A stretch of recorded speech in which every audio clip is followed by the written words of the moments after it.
Hello and welcome to my training on the 4 reasons why you may have gained weight as a female runner. I'm Nicole Dobransky and you may know me as Fitness Fatale on Instagram, and I have been coaching female runners on losing weight for 10 years now. And the women that I work with are really some of the most disciplined people I know. They wake up early, they generally eat pretty healthy, they may eat salads, they likely have a career and a family, and they're between all of this, they're running 20, 30, maybe even 50 miles a week. But some reason their pants are starting to get tighter. They don't love the way they look when they get those race photos back. They're insecure in a bathing suit, and maybe they're getting older and they're in their late 30s or 40s or even 50s, and they're kind of just like, is this the way it is? And at the same time, there's so much conflicting information online. There's the run coaches who are saying like eat tons of carbs and fuel with like 5 gels an hour and love your body no matter how it looks. And then there's the fitness coaches and the weight loss coaches who are saying, hey, don't run, don't spike your cortisol, and you're gonna need to get a weighted vest and eat tons of protein. So it's like, is there something in between? And that's me. Hi. I am gonna be able to show you today the 4 reasons why you have potentially gained weight as a runner and really what to do about it, and how there is actually a very sustainable and not crazy way to lose the weight, keep it off, fuel your runs, and feel freaking amazing, and be able to even rock that bikini at the pool this summer if you want. And also run faster, run stronger, and feel incredible for your runs. All right, we're gonna dive into it today, and we're gonna get pretty detailed on what is happening here and why you're feeling so frustrated and what to do about it. So a little bit more about my story. Again, I'm Nicole Dobransky, a certified endurance nutrition coach and a run coach. I've helped over 1,000 female runners lose weight and run faster in the last 10 years. But even with all of my experience running and training and as a nutrition coach, a few years ago, I celebrated my 40th birthday by training for my first ultra marathon, a 50K. During training, I was regularly eating healthy food, including salads, making sure I was eating enough carbs during my 3-hour plus runs on the trails, and running more miles than I ever had before. Yet somehow I gained 10 pounds. I ran a half marathon, the photo on the left, during training, and when I first saw this race photo, I got really discouraged. How could I be running so much, yet my shorts felt tight, my arms were soft, I was bloated in my face, and honestly, the time on the clock did not feel like it represented all the hard work that I was putting in. The day that I went shopping for a dress to wear for my 40th birthday party a couple months later, I couldn't fit into a single thing when I went to the store. I went to Anthropologie and I literally almost broke down in tears and ended up leaving completely empty-handed. Even as a coach, I was faced with conflicting information that you see too. Is this just getting 40 years old? Is perimenopause here? Do I need to eat more protein, get a weighted vest, run less to feel amazing in my skin? Would I be sacrificing all of my big running goals like qualifying and running the Boston Marathon if I try to lose weight? Luckily, I knew better, and after the race, I implemented my RunFuel method. Within 1 month, I'd lost 5 pounds, and in 2 months, I had lost all the 12 pounds that I had gained. I qualified for the Boston Marathon that April, and even now, at 42 years old, I can say that I am in the best shape of my life. I feel confident in a bikini at the pool with my friends, and I can easily walk into that dressing room. In fact, I even went back to the Anthropologie dressing room 2 months after my 40th birthday, and the woman had to bring me new sizes because I had brought all the wrong size into the dressing room. I know that this is absolutely possible for you too, despite everything the way that you're feeling confused with everything you're seeing online. This is the basic, simplistic, and healthy way to lose weight and fuel your runs and feel really good. So first, let's talk about what you don't need to do in order to lose weight, to feel confident in a bikini, and to crush all your runs and run faster and stronger, even if you're over 40. I want you to imagine feeling confident in a bikini, sleeping better, running faster, no longer at the mercy of your snack or sugar cravings, without worrying that you're not eating enough to run faster. Because I know this happens to me. You'll scroll social media and you'll be like, oh man, am I eating enough? There's just a lot of warnings about carbs, which I'm a huge fan of. And sometimes this can lead to us having this, just really being unsure if we're fueling enough. You don't want to explain to your friends at dinner that you're in a diet again, because that sucks. Feeling too tired to get off the couch after a long run, which is a big sign that fueling is off. Having to say no to cake after your daughter's birthday. measuring food or cutting out cheese because we can't give out our cheese, or feeling overwhelmed when you scroll Instagram and it feels like you're just really doing it all wrong. So here are the 4 reasons female runners gain weight while running. We're going to go through the science and the solutions for each of these. You're not fueling your runs correctly. You're under eating carbs, but you're overeating calories. You're not eating 3 balanced meals that fill you up, or you're justifying junk food because you ran so many miles. It's usually some combination of all 4 of these things, and we're going to get into the specifics here. So the first one, you're not fueling your runs correctly. This is what I often hear, and I quoted these at the top of each slide to just give you a feel for how this feels practically and why it feels really counterintuitive. So I'm not hungry before or after runs, or I don't like gels. I often hear both of these things. Unfortunately, this backfires for female runners because your body ends up storing more fat as a result of underfueling. When we do a long run or we do a high intensity tempo workout or speed run, you feel like, wow, I burned a lot of calories, right? You're depleting carbohydrate stores at this time. And yes, you are raising stress hormones, including cortisol, but this is a natural response. If you don't signal to your body that you don't give your body the fuel before the run. So say you wake up at 5 a.m. and you usually just go right out the door and you just can't really imagine stomach anything. This is going to actually help or make your body burn more or store more fat. If you were to just have a banana or something else instead, it would make a huge difference. This goes for the same for fueling during a long run. If you're not having the right amount of fuel during your long run, that can lead to things like overeating or binging later. So if you're like always going to the pantry and grabbing those crackers, or just like right before dinner, you are so hungry that you're just eating, like mindlessly eating as you cook, or grabbing handfuls of chocolate chips at 8 p.m. or sitting in front of the TV, and you don't understand why you're so hungry and why you're having these cravings, this can be part of it.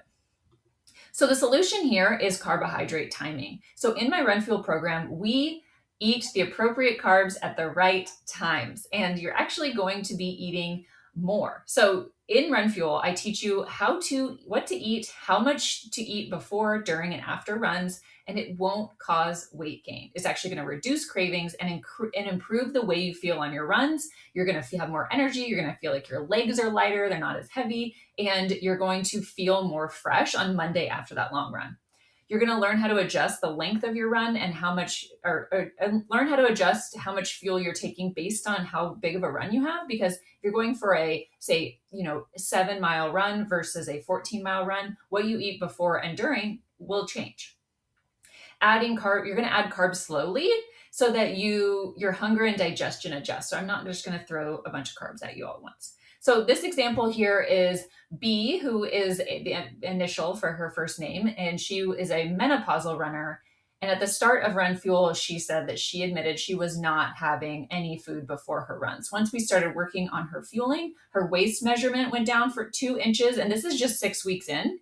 And she's feeling really good on her runs. So the next problem is I eat plenty, but I'm always hungry. So if you feel like, man, I do eat a lot, I don't understand why I'm always hungry, no matter what. It's like I can't control this like beast inside of me that just wants more food. So if you have intense cravings for things like sweets, salty food, and maybe sometimes you wake up in the middle of the night hungry, this can be a sign that you're still gaining weight. This can be a sign that you are creating a deficit of carbs, even though you're not in a calorie deficit, or you're in a calorie surplus. So what can happen is you actually you're over fueling on fats usually, and potentially even protein, but you're not giving your body enough carbohydrate. You need far more carbohydrate than you really realize. And again, this is going to be depending on how many miles you're running. So a 50-mile-a-week runner is going to be different than a 20-mile-a-week runner. But generally, I find that people are underfueling carbs, which then creates hunger, even if you're eating enough calories, which then causes fat gain. This is not good. So this is what's happening on the inside is these hormones are going up, leptin, ghrelin, and cortisol. Excuse me, I messed that word up. But this is all just a really unfortunate thing that can happen. And this is probably one of the things that creates the most confusion for runners and frustration, because you just feel like you don't want to be always hungry. So the solution here is the runner's plate. So I'm not going to tell you to track macros. I'm not going to have you count your carbohydrates. I'm not going to have you do any of that because that's really time consuming, frustrating, and just annoying when you're using an app and you're like, your husband cooks dinner and you're like, what, honey, how many of like this did you put in? How many cups of this in the recipe? And it's like, it's hard. So instead, I'm going to teach you in RunFuel how to fuel your runs and stay full. We use the runner's plate method, which is a simple visual way to fuel your plate and a simple reminder for what kind of snacks to eat based on your goals and your training volume. We're not counting calories or macros. And if you see this example, M, she's a perimenopausal runner who's actually also a vegetarian. She lost 13 pounds during the program.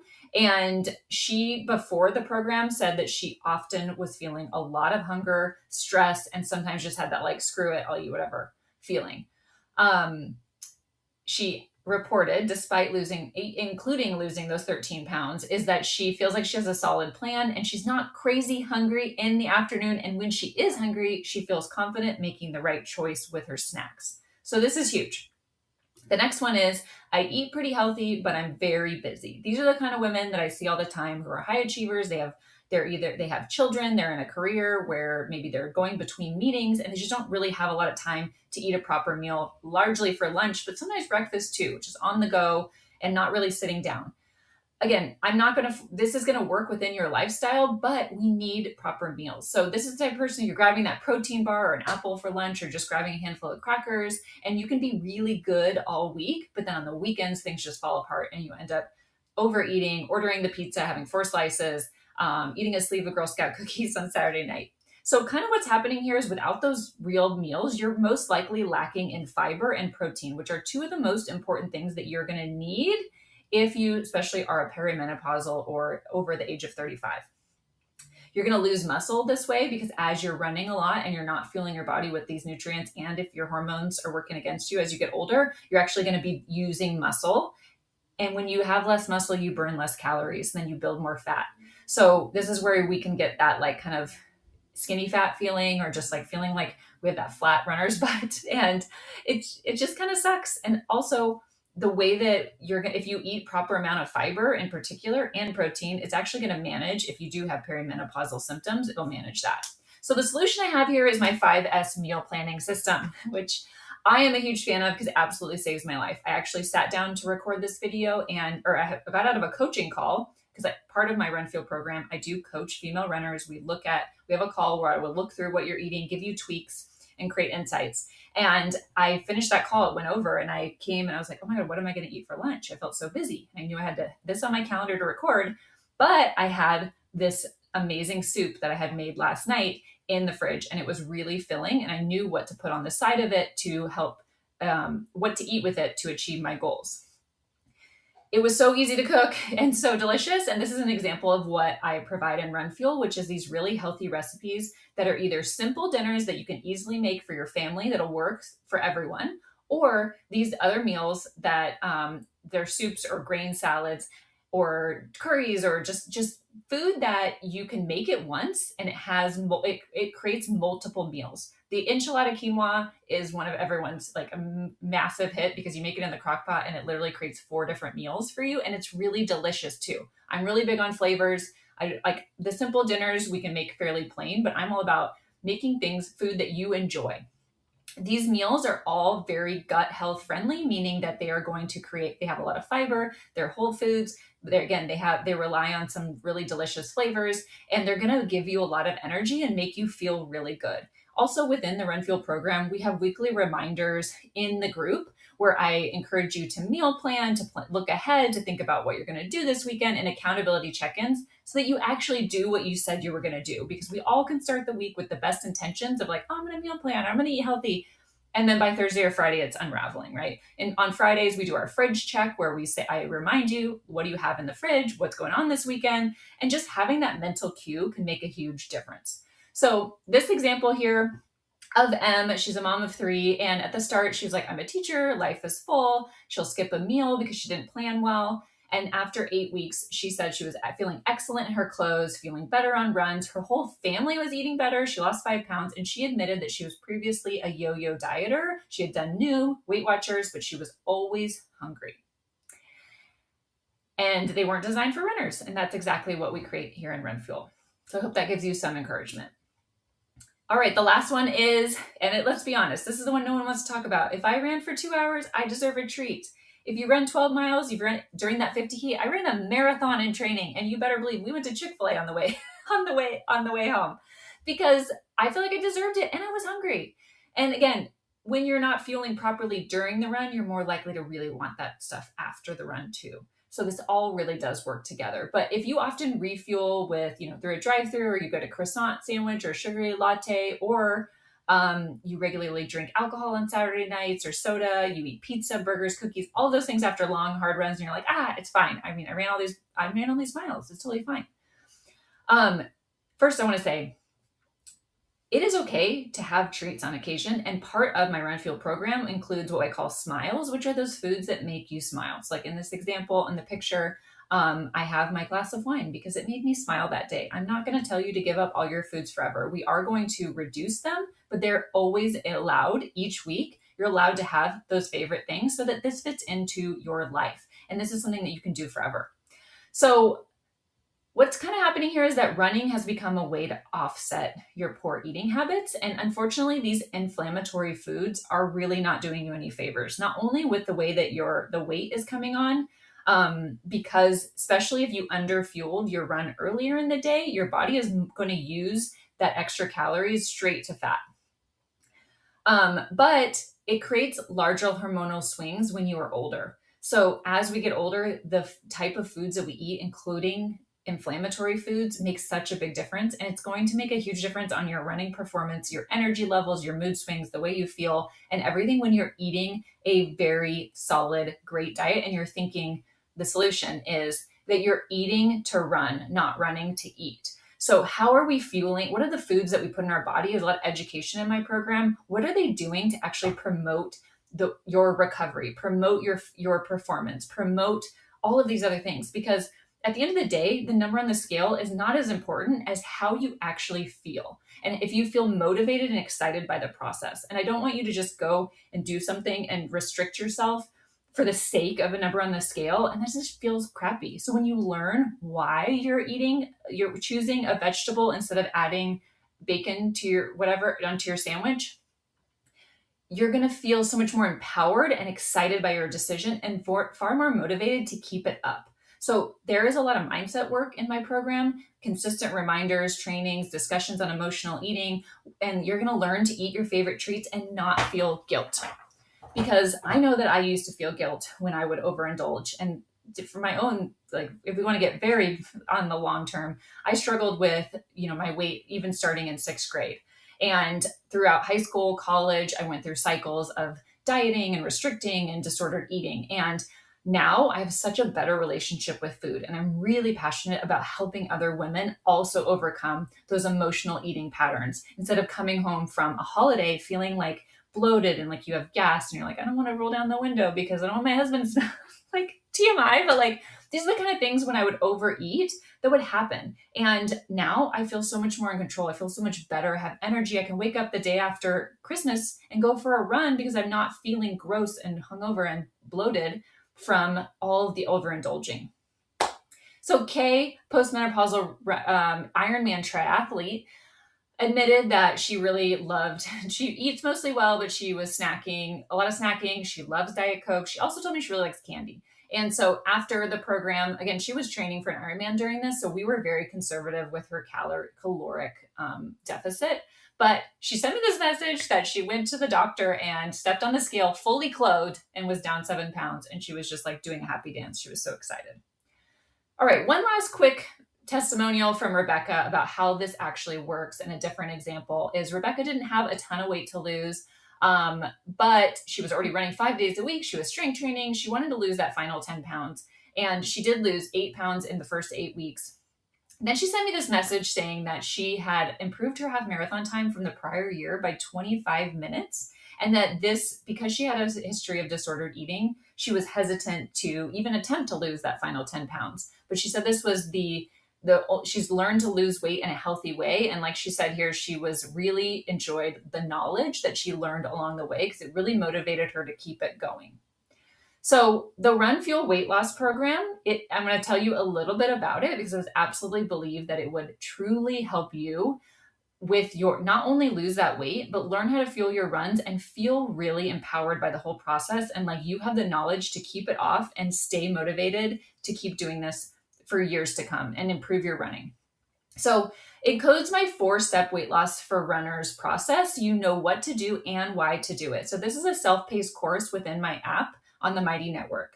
So in the course, you're going to go through 4 steps. So a lot of the testimonials you've seen, I talk about 8 weeks because the majority of the weight loss focus is in the first 2 months. If you need to continue on in the 3rd month to continuing to lose weight, I'll support you in that. But in that 3rd month, I transition you into how to maintain or continue your progress and how to fuel your runs. So as your mileage goes up or you train for that next race, you'll know how to change the way that you eat so that you don't gain more weight and that you keep it off and you're fueling your runs so that you get all those carbs that you need so you can run faster.